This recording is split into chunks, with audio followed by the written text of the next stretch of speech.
nakahanda ang lahat para sa ika-4 na pag-uulat sa bayan ni Pangulo Aquino o ang kanyang State of the Nation Address. Inaabangan ng SONA ng Pangulo dahil wala pang indikasyon kung ano ang lalamanin nito. Ayon kay Secretary to the Cabinet Jose Rene Almendras, bawat kalihim ay nagpasa ng kani-kanilang accomplishment report sa loob ng 1 taon at personal na desisyon pa rin ng Pangulo kung alin dito ang ilalagay at babanggitin sa kanyang SONA sa Lunes. Dagdag pa nito, mas mabuting abangan na lamang ang magiging talumpati ni Pangulong Aquino sa Lunes.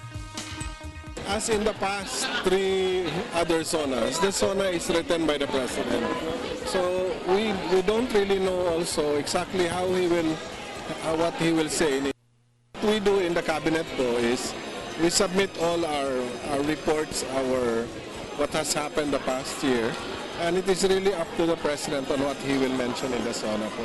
More than anything else, our job is verify data, make sure the information is there, whatever information is needed po.